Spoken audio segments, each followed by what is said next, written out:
لا حول ولا قوة إلا بالله العلي العظيم.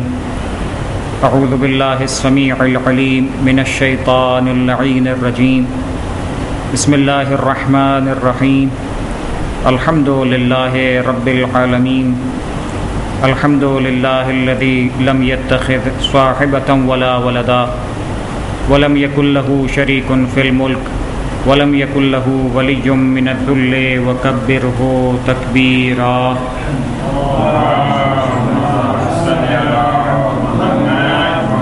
هو الله الذي لا إله إلا هو الملك القدوس السلام المؤمن المهيمن العزيز الجبار المتكبر.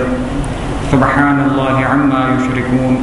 هو الله الخالق البارئ المصور له الأسماء الحسنى. يسبح لله ما في السماوات والأرض وهو العزيز الحكيم. والصلاة والسلام على أشرف الأنبياء والمرسلين سيدنا ونبينا ومولانا أبي القاسم محمد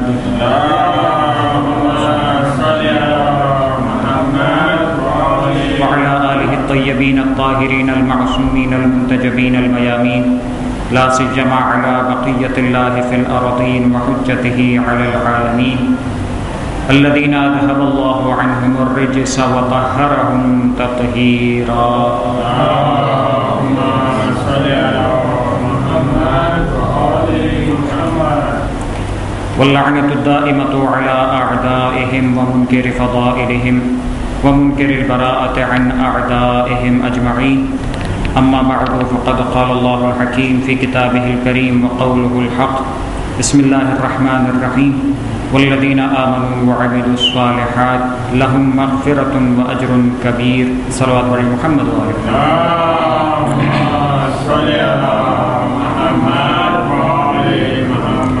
حضران گرامی، کل کی ہماری اس گفتگو کے بعد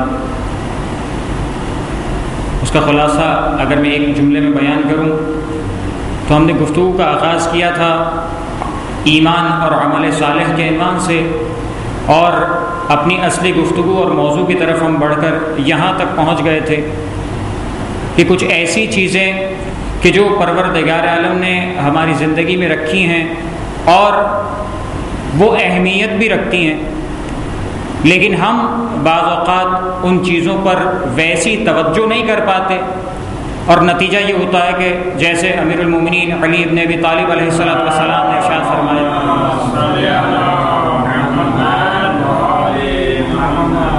کہ ہو سکتا ہے کہ تمہاری توجہ نہ ہو لیکن وہ چیز اہم ہو.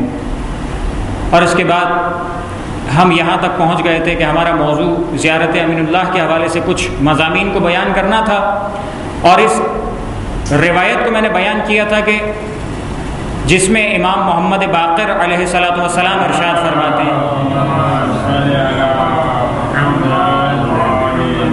زیارت امین اللہ ان زیارتوں میں سے ہے کہ جو شیخ عباس قمی نے مفاتیح الجنان میں تحریر فرمایا، اسی طریقے سے ابن قولوہ قمی نے کامل الزیارات میں نقل فرمایا، اور اس کے علاوہ مختلف کتب کے اندر اس زیارت کو نقل کیا گیا. اور شیخ عباس قمی نے جملہ یہ لکھا کہ یہ ان زیارتوں میں سے ہے کہ جو سند کے اعتبار سے بھی کہ جو جس طرح سے وارد ہوئی ائمہ معصومین نے سکھلائی ہے اس اعتبار سے بھی معتبر ترین زیارتوں میں سے، اور متن کے اعتبار سے کہ جو الفاظ اس زیارت میں وارد ہوئے ہیں وہ ایک ایک لفظ بہترین ہے، تو اس اعتبار سے بھی یہ قابل اعتبار ہے. تو جو پانچویں امام کی روایت میں نے فضیلت میں نقل کی تھی کہ جس میں فرمایا یہ گیا کہ اگر کوئی شخص اس زیارت امین اللہ کو وارد جو ہوئی ہے، جو زیادہ عام طور پر پڑھی جاتی ہے وہ امیر المومنین علیہ السلام کے روضہ مبارک میں پڑھی جاتی ہے، ان کی ذریعہ مبارک کے سامنے پڑھی جاتی ہے، لیکن اسے کسی بھی معصوم کے، کسی بھی امام کے روضہ مبارک میں پڑھا جا سکتا ہے. کہا کہ اگر کوئی شخص وہاں یہ دعا کرتا ہے اور یہ زیارت پڑھتا ہے اور دعا کرتا ہے تو پروردگار عالم اس کو نور کے نامے میں درج کرتا ہے، اور اس نور کے نامے میں جب درج کی جاتی ہے تو اسے پروردگار عالم کی طرف سے اوپر اٹھا لیا جاتا ہے، اور اس کی حالت یہ ہوتی ہے کہ اس پر خاتم النبیین حضرت محمد مصطفیٰ صلی اللہ علیہ وآلہ وسلم کی مہر کو ثبت کیا جاتا ہے، اور نہ فقط اتنا ہوتا ہے بلکہ اسے محفوظ رکھا جاتا ہے اور زمانے کے امام عصر و زمان عجل اللہ تعالیٰ فرجہ شریف کے حوالے کیا جاتا ہے اسے، اور وہ ان کے پاس زمانے کے امام کے پاس پہنچ جاتی ہے تو اسے وہ اس شخص کا استقبال کرتے ہیں تو تحیت کے ساتھ، اکرام کے ساتھ اور بشارت کے ساتھ اس کا استقبال کرتے ہیں۔ تو یہ ایک زیارت کا یہ ثواب اور یہ کمال بتایا گیا کہ اگر کوئی شخص ایک مرتبہ یہ زیارت پڑھے، اور جیسے کہ عام طور پہ مومنین کا طریقہ کار یہ ہوتا ہے کہ وہاں جا کر تو زیارت پڑھتے ہی ہیں، لیکن اگر اس جگہ سے دور بھی ہوں تو بھی اس امید پر کہ پروردگار عالم اس سلام اور زیارت کو قبول کرے گا، دور سے بھی ہم اس زیارت کو پڑھتے ہیں۔ اور یہ عام مشاہدہ ہے کہ لوگ اور دیگر علماء بھی فرماتے ہیں کہ جب اس زیارت کو پڑھا جاتا ہے تو انسان کی بڑی بڑی مشکلات حل ہو جایا کرتی ہیں۔ انسان بہت ساری منتیں مانتا ہے، بہت ساری ایسی چیزوں کو پڑھنے کی خواہش بھی رکھتا ہے اور پڑھتا بھی ہے اس تقرب میں اور اس امید پر کہ پروردگار عالم میری دعا کو قبول کرے گا۔ تو جب انسان اس زیارت امین اللہ کو پڑھتا ہے تو اس طریقے سے وہ فیض یاب ہو سکتا ہے۔ یہ وہ زیارت ہے کہ جس کو میں ایکچولی اشارہ کر دوں کہ جہاں پر امیر المومنین علیہ الصلوۃ والسلام کا روضہ مبارک ہے، وہاں پر ایک مقام ایسا ہے کہ جہاں پر اس زیارت گاہ کو بنایا گیا ہے، اس مقام کو قرار دیا گیا ہے کہ جہاں پر بہت کم لوگ زیارت کرنے کے لیے جاتے ہیں، لیکن بہرحال موجود ہے کہ جہاں پر ہمارے چوتھے امام امام علی زین العابدین علیہ الصلوۃ والسلام جب وہ زیارت کرنے کے لیے تشریف لاتے تھے تو وہاں پر آ کر رک جایا کرتے تھے، اپنی سواری کو باندھ دیا کرتے تھے اور وہاں سے پیدل روضہ مبارک کی طرف جایا کرتے تھے، قبر مبارک کی طرف آیا کرتے تھے اور زیارت پڑھا کرتے تھے۔ تو یہ چوتھے امام نے ہمیں سکھلایا کہ یہ اس طریقے سے زیارت امین اللہ امیر المومنین علیہ السلام کے روضہ مبارک میں پڑھا جائے۔ یہ اس کا سند کے اعتبار سے یا روایت کے اعتبار سے کہ کیسے نقل ہوئی۔ اب اس گفتگو کو ذرا سا آگے بڑھاتے ہوئے کہ یہ زیارت امین اللہ جس زیارت میں ابتدا میں 4 حصوں میں اس کو تقسیم کرنا چاہوں گا، یعنی اس کے 4 اہم بڑے بڑے حصے کہ جس میں سب سے پہلے سلام ہے امیر المومنین علیہ الصلوۃ والسلام پر اور چند صفات کا تذکرہ ہے، 4 جملے، اور اس کے بعد جب پروردگار عالم سے دعا مانگی گئی، زیارت سلام ہو گیا، سلام کے بعد کچھ دعائیں مانگی گئی اپنے لیے، چوتھے امام نے سکھلایا اپنے لیے چند دعائیں مانگی گئی کہ پروردگار میرے نفس کی یہ حالت قرار دے دے، مجھے ایسا بنا دے۔ اب وہ کیسا بنا دے؟ کچھ 13 چیزیں امام علیہ السلام نے نقل فرمائی کہ 13 چیزیں ہیں کہ جسے طلب کیا گیا کہ پروردگار مجھے ایسا بنا دے اور ان چیزوں سے قریب کر دے۔ اور پھر تیسرا حصہ وہ ہے کہ جہاں پر عام مومنین کی صفات اور لوگوں کی صفات اور پروردگار عالم سے ربط کو بیان کیا گیا کہ کیسے انسان اور پروردگار عالم کا ربط ہے اور کیسے وہ لوگ خدا سے قریب ہوتے ہیں، 22 ایسی صفات کو بیان کیا گیا ہے۔ اور پھر اس کا چوتھا حصہ کہ جہاں پر جا کر زیارت امین اللہ اپنے اختتام پر پہنچتی ہے کہ جب دعا کی جاتی ہے کہ پروردگار اب جو کچھ میں نے مانگ لیا، پروردگار میری دعا کو قبول کر لے، مجھے اہل بیت کے ساتھ متوسل قرار دے، اور زمانے کے امام کے حوالے سے ایک جملہ استعمال کیا جاتا ہے۔ یہ 4 بنیادی ترین حصے ہیں جو زیارت امین اللہ، بہت طویل زیارت نہیں ہے، بہت مختصر زیارت۔ میں کوشش کروں گا کہ اس کے اہم حصوں میں سے کچھ ایسے حصے جس کو کم سے کم تعارف کی حد تک یہ مکمل کر سکوں، جو کہ میرا مقصد یہ تھا کہ کم سے کم اس کا تعارف اور چند جملے یا چند الفاظ بھی اگر واضح ہو جائیں اور ذہن میں رہ جائیں تو انشاءاللہ ہر مومن کے لیے یہ مفید ثابت ہوگا۔ صلوات پڑھیے محمد و آل محمد۔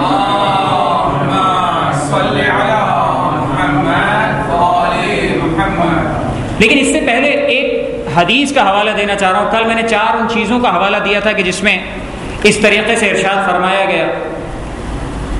آج اسی طرح سے ایک اور حدیث کہ جس میں پروردگار عالم کی طرف سے ایک نصیحت ہے، اور اسے ارشاد فرمایا گیا کہ علیکم السلام، پروردگار عالم نے یہ 4 وصیتیں کی ہیں۔ کس کو؟ اپنے نبی کو پیغام بھیجا، اور یہ پیغام تھا اپنے بندوں کے لیے ہم زیارت پڑھتے ہیں، دعا پڑھتے ہیں، ہم پروردگار عالم سے قریب ہونا چاہتے ہیں اور اس تقرب الہی کے لیے مختلف امور میں ہم کوشش کرتے ہیں کہ خدا سے قریب ہو سکیں. تو اگر بنیادی طور پہ ان 4 چیزوں کو ہم ذہن میں رکھیں تو ایک امید کا دامن بھر آتا ہے، اور اس اعتبار سے انسان اور زیادہ پروردگار عالم کے قریب ہو سکتا ہے. اس حدیث کے 4 جملے اور اس کے بعد زیارت امین اللہ کے مضامین کی طرف آ جاؤں گا. پہلا جملہ کہ جس کو پروردگار عالم نے فرمایا کہ جب اپنے نبی کو اس پیغام کو دیا، کہا کہ دیکھو اے میرے بندو، جب تک اس بات کو نہ جان لو کہ تمہارے کیے ہوئے گناہ بخش دیے گئے. تم نے گناہ کیا ہے، ہر انسان گناہ کرتا ہے، کہ تمہارے اپنے گناہوں کو جب تک تم یہ نہ جان لو کہ تمہارے گناہ بخشے جا چکے ہیں، کسی دوسرے کے عیب کی طرف نظر نہیں کرنا. کسی دوسرے کے عیب کی طرف نظر اٹھا کر نہ دیکھنا جب تک تمہیں یہ یقین نہ ہو جائے کہ تمہارے اندر جو عیب ہے وہ بخش دیا گیا. کہتے نا یاد رکھو، جب انسان دوسروں کی طرف نظر کرتا ہے اور نظر اٹھاتا ہے اور دوسروں کے عیب کی طرف توجہ کرتا ہے تو توجہ پروردگار چاہتا ہے اپنے نفس کی طرف کرے. اور جو زیارت امین اللہ کی دعاؤں میں سب سے پہلا جملہ کہ اپنے نفس کے لیے جو مانگا گیا، ابھی اشارہ کروں گا انشاءاللہ. دوسرا جملہ کہ خدا نے متعال نے پیغام دیا کہ دیکھو جب تک تمہیں میرے خزانوں کے ختم ہونے کا یقین نہ ہو جائے، تم یہ جب جان لو کہ میرے خزانے اب ختم ہونا شروع ہو گئے، تب تو ٹھیک ہے، تمہارا یہ شکوہ کرنا ہے، تمہارا یہ دعا کرنا ہے. لیکن جب تک یہ نہیں ہوتا کہ تمہیں میرے خزانوں کے ختم ہونے کا یقین نہ ہو جائے کہ تم اپنی روزی کے، اپنے رزق کے غم میں مبتلا نہ ہونا. تمہیں کوئی فکر کرنے کی ضرورت نہیں ہے. تمہارا رزق، تمہاری روزی، تمہارے لیے جتنا پروردگار عالم نے قرار دیا ہے یقیناً ملے گا. خدا کے خزانے میں کوئی کمی نہیں ہے. ہاں تم یہ سمجھ لو کہ پروردگار کا خزانہ خالی ہو گیا تو پھر الگ بات ہے، جو کہ ناممکن ہے. تو تیسری چیز کہ جو خدا نے نصیحت کی کہ اتنا یاد رکھو کہ جب تک تمہیں خدا کی حکومت کے زوال پذیر ہو جانے کا اطمینان نہ ہو جائے، جب تم یہ سمجھ لو کہ اب خدا کی حکومت ختم ہو گئی، خدا کی ملکیت ختم ہو گئی، خدا کی حاکمیت ختم ہو گئی، کہ اس سے پہلے تم اس بات کی فکر نہ کرنا کہ میں کسی اور سے امید لگاؤں کہ وہ مجھے دے دے گا یا وہاں سے میرا کام ہو جائے گا. کہ جب تک حاکم پروردگار ہے، جب تک حکومت پروردگار عالم کی، کسی اور سے امید مت لگاؤ. تمہاری امید فقط پروردگار عالم کی ذات ہونا چاہیے. اور یہ چوتھی چیز کہ جو نصیحتوں کے اعتبار سے کا اتنا یاد رکھو کہ جب تک تمہیں یہ یقین نہ ہو جائے، جب تم یہ نہ جان لو کہ شیطان مارا جا چکا ہے،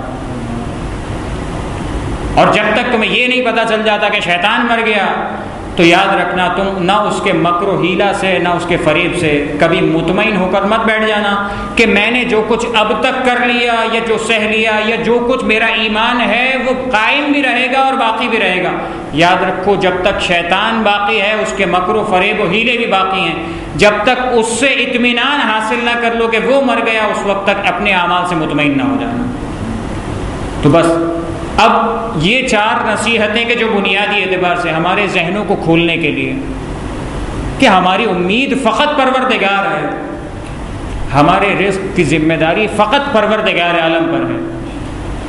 ہمیں اپنے اعمال پر ایسی توجہ دینی ہے کہ اپنا گناہ باقی ہے تو دوسرے کے گناہ کی طرف توجہ نہ کرے، اور اگر کسی عمل کو بجا لا رہے ہیں تو شیطان کے مکر و فریب سے مطمئن نہ ہو جائیں. تو اگر اس طریقے سے انسان اور مومن اپنی تربیت کا آغاز کرے اور اس ماہ مبارک میں تقویٰ کی طرف بڑھتا چلا جائے کہ جیسے سورہ مبارکہ بقرہ کی 183ویں آیت میں پروردگار نے پیغام دیا کہ یا ایھا الذین آمنوا کتب علیکم الصیام کما کتب علی الذین من قبلکم لعلکم تتقون. تم پر روزے اس لیے فرض کیے گئے تاکہ تقویٰ کی طرف بڑھو. روزہ اعلان تھا اس بات کا کہ دیکھو یہ چیز کھانا تمہارے لیے حلال ہے، ساری زندگی کھا سکتے ہو، لیکن جب اذان فجر ہوئی، اذان مغرب تک، یہ وقت وہ ہے جو پہلے حلال تھا اب حرام ہو گیا، نہیں کھاؤ گے. ہر انسان کہتا نہیں کھائیں گے. کا پانی پینا تمہارے لیے حلال ہے، خدا نے تمہارے لیے یہ خوشگوار و گوارا پانی پیدا کیا ہے، لیکن اتنا یاد رکھو ماہ مبارک رمضان میں اس وقت میں نہیں پیو گے. ہم کہتے نہیں پئیں گے. یہ کس بات کا اعلان ہے؟ پروردگار یہ ہمیں تربیت دینا چاہ رہا ہے کہ دیکھو یہ حلال تھا، اب حرام ہو رہا ہے، اب اس وقت کے اندر ممنوع قرار پا رہا ہے، تم اپنی تربیت کرو گے۔ دیکھو جب ممنوع چیز سے، جب اس چیز سے کہ جس کو استعمال کرنے کی اجازت نہیں ہے، کیسے بچا جاتا ہے، اور جب اس بچنے کی تم پریکٹس کر لیتے ہو تو شام کے وقت کیسی خوشی محسوس ہوتی ہے کہ تم نے ایک عبادت کو انجام دے دیا، کچھ چیزوں سے پرہیز کر لیا۔ کا یاد رکھو تقویٰ کی لذت بھی ایسی ہے، اگر تم اس کو اپنی تربیت کا ذریعہ قرار دو اور ان حراموں سے بچنے کی کوشش کر لو، اور اپنی تربیت ایسی کر لو کہ جو خدا نے ہمیشہ کے لیے حرام قرار دیا ہے اس سے بچنے کی اگر پریکٹس کر لو، تو یاد رکھو تقویٰ کی ایسی شیرینی کی طرف بڑھ جاؤ گے کہ پھر جب وہ حاصل ہو گئی تو پھر کبھی گناہ کی طرف نہیں جاؤ گے۔ صلوات پڑھیے محمد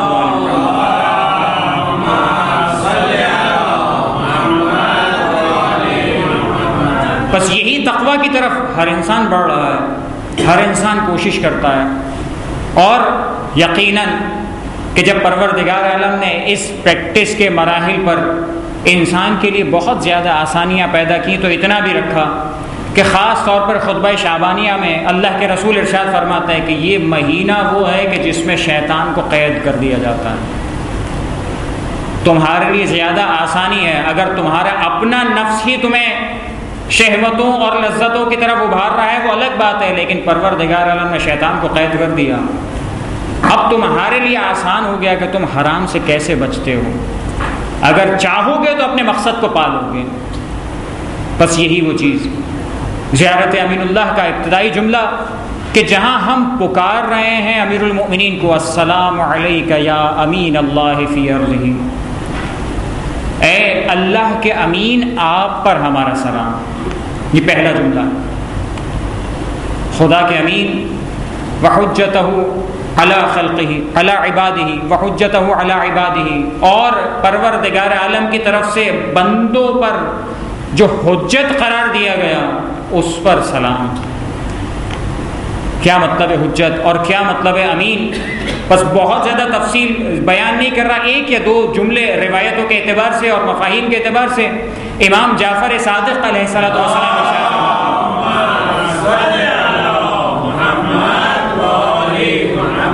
فرماتے ہیں کہ بحار الانوار کی یہ روایت ہے اور اسے دیگر کتب میں بھی نقل فرمایا گیا، فرماتے ہیں کہ پروردگار عالم نے 12,000 عالم خلق کیے۔ عجیب روایت ہے، واقعاً عجیب روایت ہے، کب 12,000 عالم خلق کیے۔ ہمارا عالم کیا ہے؟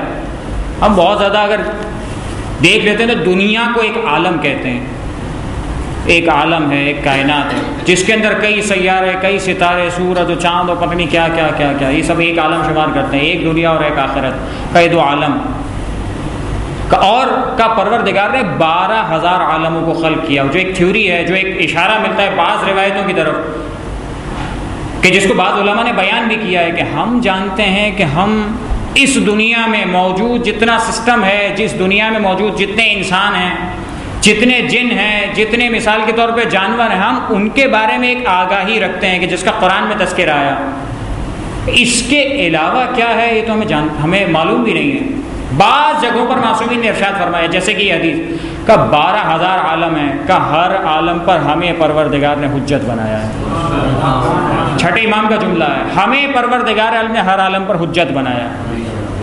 حجت یعنی دلیل، حجت یعنی برہان، حجت جس سے جو ہدایت کا ذمہ دار ہے کہ وہ ہمارا امام، وہ ائمہ معصومین کہ جنہیں ہر عالم کے لیے حجت بنایا گیا، کیا ہم ان کے فضائل جان سکتے ہیں اور کیا ہم ان کے فضائل بیان کر سکتے ہیں؟ ایک جملہ ملتا ہے جو علماء بیان کرتے ہیں کہ کبھی کوئی یہ سوچتا ہے کہ اگر ان کے فضائل کو بیان کیا جائے تو غلو کا مرحلہ کیا ہوگا؟ سوال یہ ہوتا ہے کہ وہ غلو کا مرحلہ، غلو کہتے اس کو ہیں کہ جہاں کوئی انسان ایک شخصیت کو، ایک ذات کو حد سے بڑھا دے، جہاں بات یہ ہو کہ خدا کے علاوہ ہو، خدا تک نہ پہنچائے، بس خدا کے علاوہ ہو، اور تمام فضائل کو اگر اہل بیت کے لیے قرار بھی دیتے تو کون سا غلو کیا ہے؟ پھر کون سی حد ہے کہ جہاں پر کہا جا سکتا ہے کہ یہ غلو کیا انسان نے، غلو کیا انسان نے؟ بس یہ ایک روایت کہ حجت یہ ائمہ معصومین وہ ذوات مقدسہ ہیں. اور ایک اور روایت میں امام جعفر صادق علیہ الصلوۃ والسلام ارشاد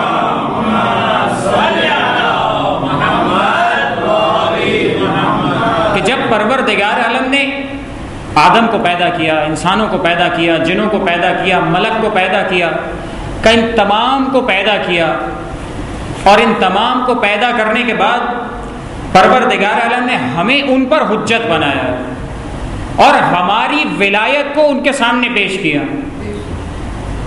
بس یہاں پر امام فرماتے ہیں کہ دو ہی صورتیں ہیں. جس نے ہماری ولایت کو قبول کیا وہ مومن بن گیا، جس نے ہماری ولایت کا انکار کیا وہ کفر کرنے میں چلا گیا.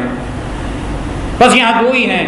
اور پھر امام ارشاد فرماتے ہیں کہ فقط یہ نہیں کہ جن اور انسان اور جانوروں کی بات ہو رہی ہے، بلکہ حتیٰ زمین اور آسمان اور پہاڑ تک، بلکہ تمام وہ مخلوقات کے جو پروردگار عالم نے پیدا کی ہے. جو چھٹے امام کی دیگر روایتوں میں ملتا ہے کہ جب پروردگار عالم نے ہر مخلوق کو پیدا کیا ہے تو ہماری ولایت ان کے سامنے پیش کی. جس نے اسے قبول کیا وہ مومن بن گیا، جس نے اسے قبول نہیں کیا وہ کافر بن گیا. یہ ہے ولایت اہل بیت، اور یہ اہل بیت کا مقام جسے پروردگار عالم نے انہیں عطا کیا.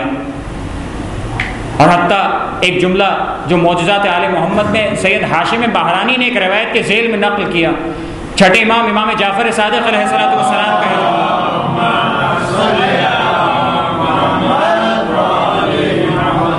فرماتے ہیں کہ حتیٰ پانی، کہ جس پانی پر ولایت اہل بیت کو جب پیش کیا گیا تو جس پانی نے ہماری ولایت کا اقرار کیا کہ وہ پانی خوشگوار اور میٹھا ہو گیا، جس پانی نے ہماری ولایت کا انکار کیا وہ کڑوا ہو گیا.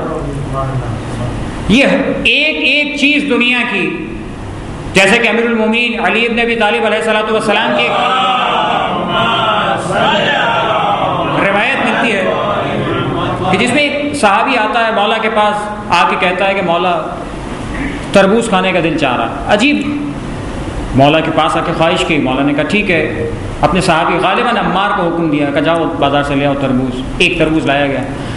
وہ تربوز عمار نے کاٹا، دیکھا کڑوا نکلا، کھٹا تھا، خراب تھا. کہ اسے ہٹا دیا گیا. کا دوسرا تربوز کاٹا گیا، دوسرا بھی اس طرح نکلا. کا تیسرا کا مولا پیچھے ہٹ گیا. کہ مولا آپ کاٹیے. کہا نہیں، تم ہی مامور ہو، تم ہی کاٹو گے. کہ یہاں ایسا نہ ہو کچھ اور میسج چلا جائے، ایسا نہ ہو کچھ اور چیز سمجھنے. کا تیسرا کاٹا. تیسرا کاٹا یا چوتھا، اب میرے ذہن سے ایگزیکٹلی وہ نکل گیا. تیسرا کاٹا تو نتیجہ نکلا کہ وہ میٹھا نکلا. کہ اب امام نے جملہ کہا کہ جو ولایت کا اہل ہے، جس نے ولایت کو قبول کیا ہے وہ میٹھا ہے، جو ولایت کا انکاری ہے وہ کڑوا اور خراب ہے. کہ یہ ایسے ہیں جو جہنم سے آئے ہیں جہنم میں جائیں گے، جو میٹھا ہے یہ ہماری ولایت کا اقرار کرنے والا ہے. صلوات پڑھیں.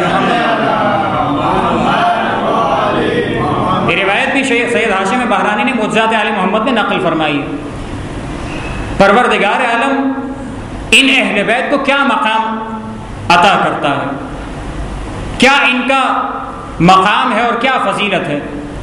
جب اس زیارت امین اللہ کا دوسرا جملہ کہ انہیں حجت قرار دیا گیا تمام بندوں پر، اور تیسرا جملہ کہ جب اس کے بعد زیارت امین اللہ کا آغاز ہوتا ہے اور ان دو سلاموں کے بعد کہ اشہد انک جاہدت فی اللہ حق جہادہ، کہ آپ نے جیسے اس کوشش اور جہاد کا حق تھا اسے ادا کیا.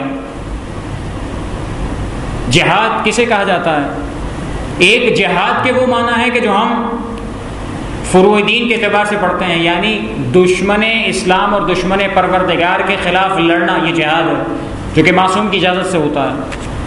کا ایک جہاد جس کے لغوی معنی کیا ہے؟ کا کوشش کرنا.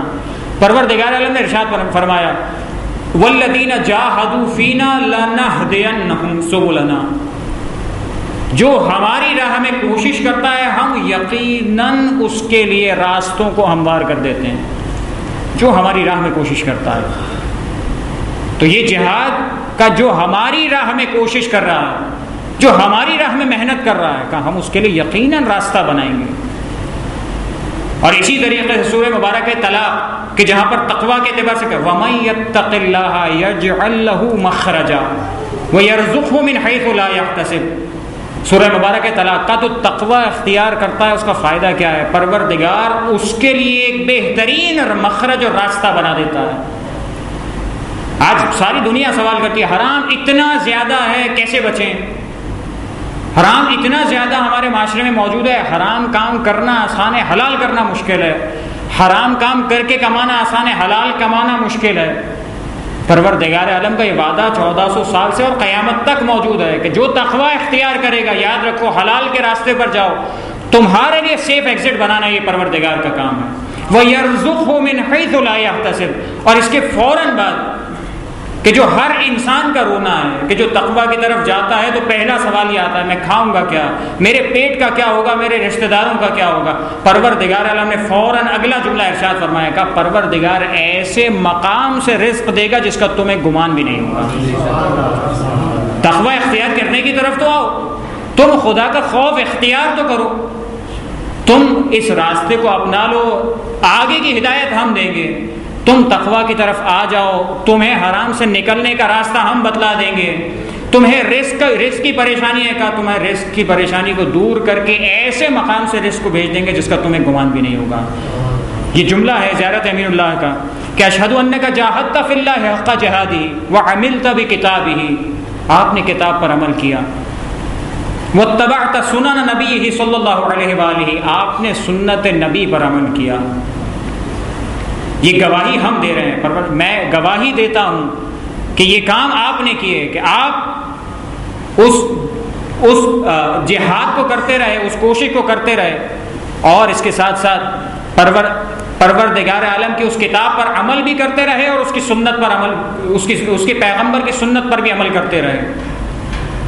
ایک جملہ اس کی طرف، اس میں اور وضاحت کے اعتبار سے آگے بڑھا دوں کہ جہاں بات یہ ہوتی ہے کہ انسان اپنے آپ کو اگر کتاب اور سنت کا پابند بنا لے تو پھر وہ تمام فکروں سے آزاد ہو جایا کرتا ہے، چاہے اس کے حق کو اسے دیا جائے، چاہے اس کے حق سے اسے محروم کر دیا جائے۔ میں نے سب سے پہلی نصیحت جو پروردگار عالم نے اپنے نبی پر نازل فرمائی، وہاں ایک جملہ کہا تھا کہ خدا نے کیا کہا کہ جب تک خدا کے خزانے خالی ہونے کا اطمینان نہ ہو جائے، جب تک یہ تمہیں نہ پتہ چل جائے کہ آپ خدا کے خزانے خالی ہو رہے ہیں، اس وقت تک رزق کے بارے میں پریشان مت ہونا۔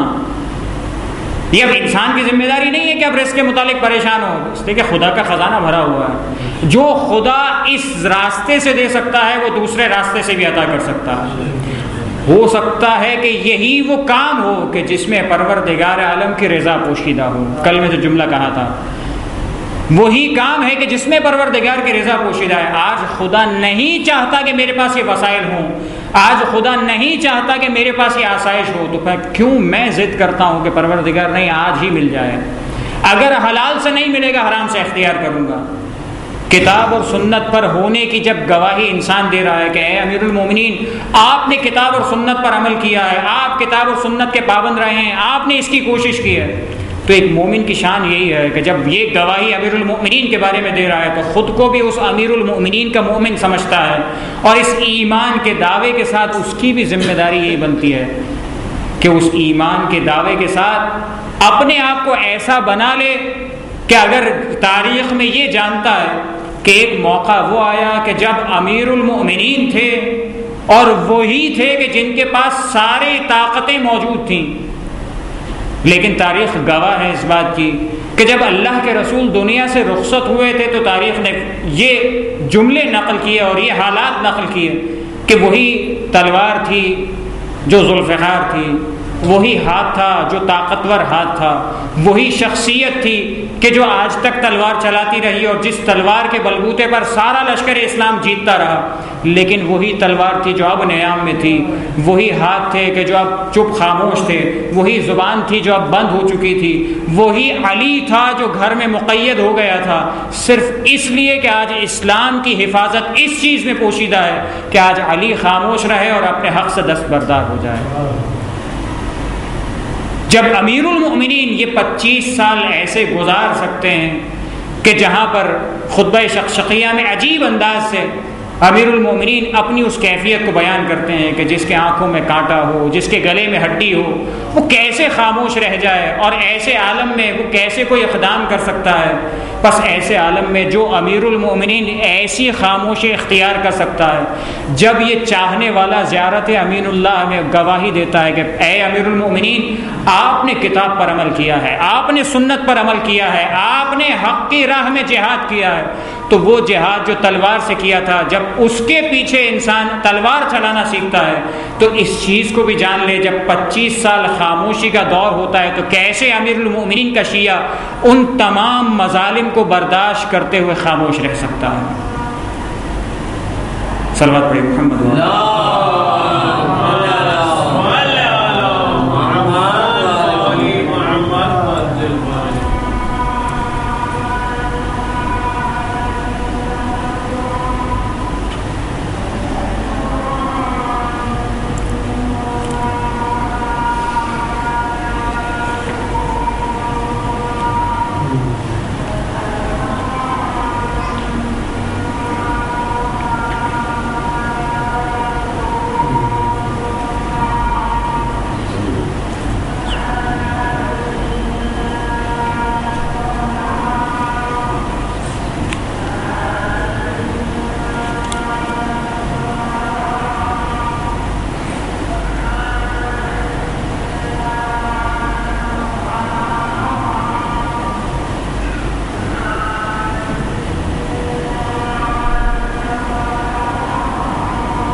بس جب امیر المؤمنین کی یہ گواہی ہم دیتے ہیں اور اس زیارت کو پڑھتے ہیں تو یہ توجہ اپنے عمل کی طرف بھی ہونی چاہیے۔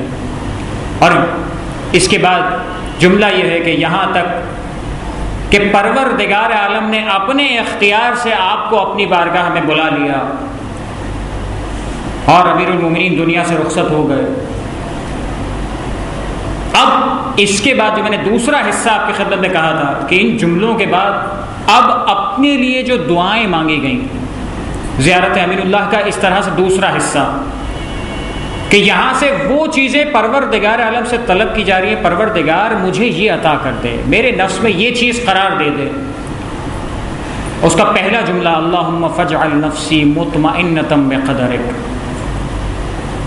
وراضیۃ بقضائک، کہ پروردگار مجھے میرے نفس میں، میرے اپنے اعتبار سے میرے نفس میں اس چیز کو قرار دے دے کہ ایک ایسا اطمینان آ جائے جو تیرے قدر پر ہو اور تیری قضا پر میں ہمیشہ راضی رہوں۔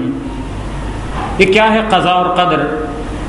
عقیدوں کے عنوان سے، عقائد کے عنوان سے ایسی بحث کہ جس پر ایمان تو رکھنا ہے، اور اس کی تفصیلات میں خود ائمہ معصومین علیہ السلام نے کچھ چیزیں فقط بیان کی کہ قضا اور قدر کیا ہے۔ کہ قضا اور قدر پروردگار عالم کے کچھ ایسے فیصلے ہیں کہ جس پر انسان بے چوں چرا عمل کرتا ہے، اور اس کے لیے وہ فیصلے پروردگار عالم سے کی طرف سے کیے ہوئے ہیں، اور اسی اعتبار سے اس سے زیادہ جو بعض ایک دو جملے کا اضافہ، اور اس کے بعد امیر المومنین فرماتے ہیں کہ اس سے زیادہ اس میں غور و خوض نہ کرو، اس سے زیادہ گہرائی میں نہ جاؤ، کہ اگر اس سے زیادہ جاؤ گے تو تمہاری عقل اس بات کی قابل نہیں ہے اور تم اس بات کی صلاحیت نہیں رکھتے کہ اس سے زیادہ کا تحمل کر پاؤ، تم خود گمراہ ہو جاؤ گے۔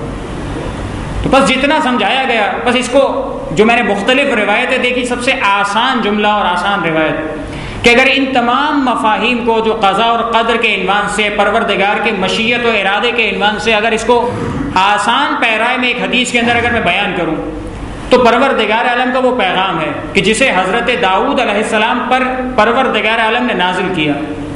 بہترین جملہ کہ اے داؤد، ایک چیز وہ ہے جو تم چاہتے ہو، جو تمہاری چاہت ہے، یعنی بندے کی چاہت ہے، کہ ایک وہ ہے جو میری چاہت ہے، جو میں چاہتا ہوں کہ ہو۔ اب جتنی بھی دعائیں انسان کرتا ہے ساری اس پیرائے میں آ جاتی ہیں کہ ایک چاہت وہ ہے جو انسان چاہتا ہے، ایک وہ جو پروردگار کا فیصلہ ہے، خدا نے چاہا ہے کا اتنا یاد رکھو کہ جو پروردگار عالم نے چاہا ہے اگر تم وہی اختیار کرو گے کہ جو خدا نے چاہا ہے اس پر راضی رہو گے، اس پر سر تسلیم خم کر لو گے، تو یاد رکھو خدا اپنی چاہت کے ساتھ ساتھ تمہاری چاہت کا بھی خیال رکھے گا، تمہیں وہ بھی دے دے گا جو تمہاری چاہت ہے۔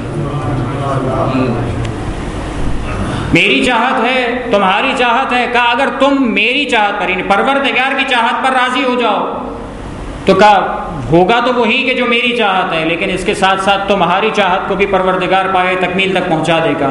کہ اگر اس کا الٹا ہو جائے تو پروردگار کہتا ہے کہ اگر تم نے وہ چاہا کہ جو تمہاری چاہت ہے وہ ہو، کہ پھر پروردگار عالم تمہاری چاہت میں، تمہارے اس مرغوب کام میں تمہیں اتنا تھکا دے گا کہ تم مایوس ہو جاؤ گے، پھر ہوگا وہی جو خدا نے چاہا ہے۔ بس اگر بہترین راستہ اختیار کرنا ہے تو پھر اس کو اختیار کر لو کہ جو خدا نے چاہا ہے اس پر راضی ہو جاؤ، تمہیں وہ بھی مل جائے گا جو خدا نے تم چاہتے ہو۔ صلوات پڑھیے محمد والے۔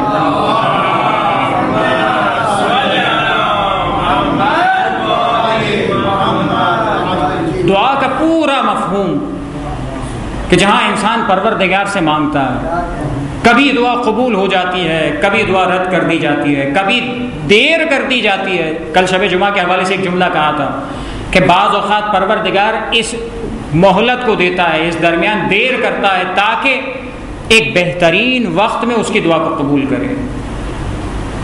حضرت یعقوب علیہ السلام کا بھی وہ جملہ تھا کہ اتنا تاخیر کیا، شب جمعہ جا کر دعا مانگی۔ بعض دعائیں ایسی ہیں کہ جسے پروردگار اپنے وقت پر پورا کرتا ہے، جو خدا کی چاہت ہے وہ ہوگا، جو ہماری چاہت ہے اگر ہم آج زبردستی لینا بھی چاہیں یا اس کام کو انجام دینا بھی چاہیں تو ہوگا کیا؟ اگر خدا نے نہیں چاہا تو خدا اس کام میں اتنا تھکا دے گا کہ اب ہوگا وہی کہ جو خدا نے چاہا۔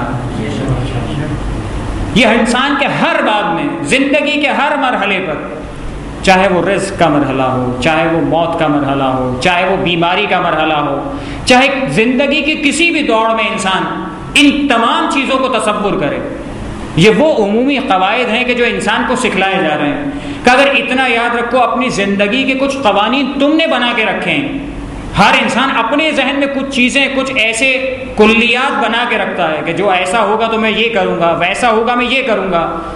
کچھ چیزوں میں انسان اپنے آپ پر زبردستی کرتا ہے، کچھ چیزوں میں انسان دوسروں پر زبردستی کرنا چاہتا ہے، کچھ چیزوں میں کچھ ایسے افعال یا کچھ ایسی چیزیں انسان زندگی میں حاصل کرنا چاہتا ہے اسی وقت میں حاصل ہو جائیں۔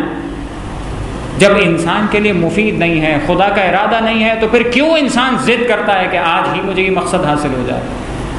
جب انسان خدا کی رضا پر راضی رہنے کی کوشش کرتا ہے تو دعا کیا فرمائی گئی کہ پروردگار میرے نفس کو تیری قضا، تیری قدر پر مطمئن کر دے، جو تو نے فیصلہ کیا ہے اس پر میرا اطمینان آ جائے۔ یہ بڑی بات ہے، ہر انسان نہیں کر پاتا یہ کام۔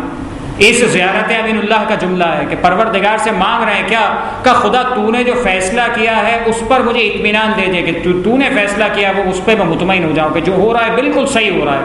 اگرچہ میں بیمار ہو رہا ہوں پھر بھی صحیح ہے، اگر میں صحت مند ہوں پھر بھی صحیح ہے، میرے پاس مال آ رہا ہے پھر بھی صحیح ہے، میرے پاس مال جا رہا ہے پھر بھی صحیح ہے، اگر میں میرے اطراف میں لوگ مر رہے ہیں تب بھی صحیح ہے، اگر میں زندہ رہ جاتا ہوں، اگر مجھے موت آ جاتی ہے، اگر میں کامیاب ہو جاتا ہوں، اگر میں ناکام ہو جاتا ہوں، ہر مرحلے پر جب خدا کی قضا اور قدر پر راضی رہ جائے اور خدا کی قدر پر مطمئن ہو جائے، یہی کمال ہے زندگی کا۔ اور یہیں پر انسان اس کیفیت میں آ جاتا ہے کہ جہاں پر جو کچھ انسان کے پاس ہے اگر سب کچھ بھی چھین لیا جائے، سب کچھ بھی لے لیا جائے اور سب کچھ ہی قربان کر دیا جائے۔ میں نے کچھ دنوں پہلے ایک درس میں ایک جملہ ریپیٹ کیا تھا، بہت خوبصورت جملہ ہے، امام حسین علیہ السلام کربلا کی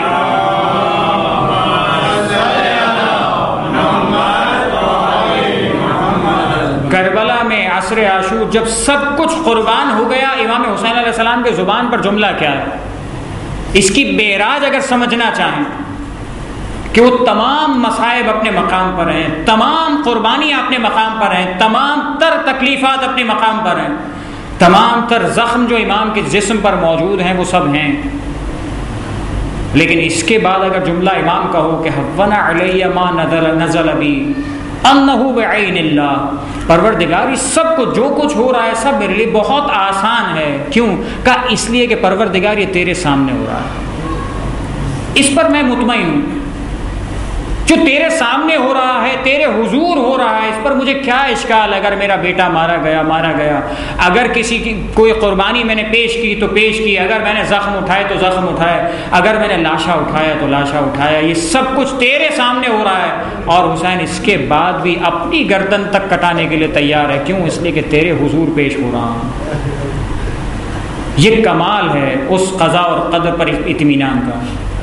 بس آخر کے آج کے حوالے سے جو میں نے سوچا تھا کہ اس مرحلے تک اگر پہنچا دوں تو یہ 3 جملے اور اضافہ کر دوں کہ جو اب دعاؤں اور اپنی زندگی کے ان فیصلوں اور زندگی کے ان امور سے متعلق آگے بڑھاتے ہوئے کہ تیسرا جملہ مولعتم بذکرک و دعائک محبۃ لصفوۃ اولیائک محبوبۃ فی ارضک و سمائک، کہ اگر انسان اس طرح کا ہو جائے کہ جہاں خدا کے قضاء و قدر پر راضی ہو، خدا کے فیصلوں پر راضی ہو. اب تیسری دعا کیا مانگ رہا ہے؟ کہ مولعتم بذکرک و دعائک، پروردگار مجھے ایسا فریفتہ کر دے کہ میں فدا ہو جاؤں. کس پر فدا ہو جاؤں؟ کہ اس پر فدا ہو جاؤں کہ جو تیرا ذکر ہے، تیری یاد ہے، جو تیرا کلام ہے، جو تیرا ذکر ہے، اور تجھ سے جو دعا مانگنا ہے، کہ اس پر میں قربان ہو جاؤں. جب انسان خدا کے اتنا قریب ہو اور خدا پر اتنا توکل اور بھروسہ کرے اور اپنے تمام امور کو ایسے سپرد کر دے، تب اس معراج کو بھی حاصل کرتا ہے کہ اپنے اس دعاؤں کے مرحلے پر چاہے دعا قبول ہو کہ نہ ہو، چاہے یہ مناجات پروردگار عالم کی بارگاہ میں قبول ہو نہ ہو، اس اطمینان کے ساتھ کرتا ہے کہ میرا کام ہے پروردگار کے حضور گڑ گڑانا، میرا کام ہے خداوند متعال سے مانگنا، میں اپنا کام کروں گا. خدا جب چاہے گا میری اس دعا کو قبول کر لے گا. اگر دنیا میں قبول نہیں بھی کرے گا تو معصومین نے وعدہ فرمایا ہے آج اس دنیا میں تمہاری دعا قبول نہ ہوئی، قیامت کے میدان میں اس سے بہتر اجر تمہیں ان دعاؤں کا دے دیا جائے گا. کہ پروردگار میرے نفس میں مجھے ان دعاؤں اور تیرے ذکر پر فریفتہ کر دے. محبۃ لصفوۃ اولیائک، کہ کب ہوگا؟ یہ تمام مراحل اس وقت تکمیل تک پہنچیں گے کہ جو تیرے اولیاء ہیں، جو تیرے بھیجے گئے نمائندے ہیں، جو معصومین ہیں، جو اہل بیت ہیں، جو محمد و آل محمد ہیں، جب ان کی محبت دل میں ہوگی تب ہی کمال حاصل ہوگا. پروردگار ان کی محبت میرے دل میں کوٹ کوٹ کر بھر دے.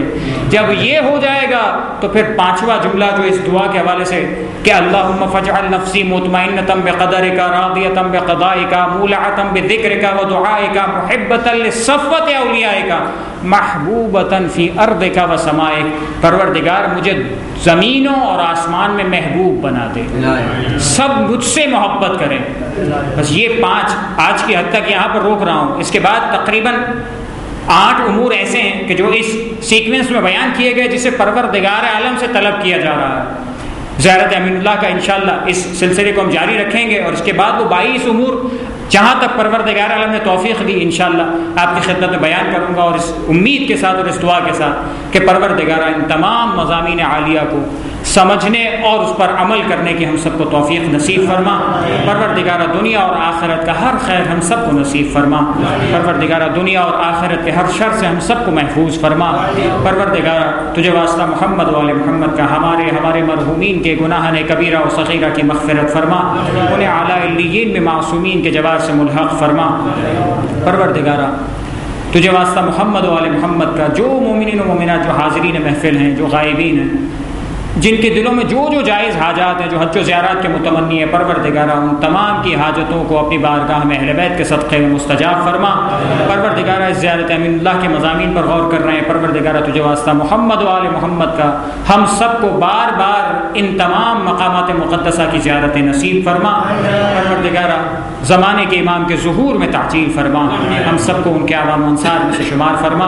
وتقبل منا انک انت السمیع العلیم وتب علینا انک انت التواب الرحیم برحمتک یا ارحم الراحمین. ایک مرتبہ سورہ فاتحہ کے التماس ہے مرحوم محمد علی حاجی محمد، مرحومہ گلشن محمد علی، مرحومہ معصومہ محمد علی، مرحوم سلطان علی لادی والا، اور اپنے تمام مرحوم مومنین مومنات کو، اور تمام جو افراد دنیا سے گزر گئے اہل بیت کے چاہنے اور ماننے والے تھے، ان تمام کو یاد کرتے ہوئے ایک مرتبہ سورہ الحمد اور 3 مرتبہ سورہ اخلاص۔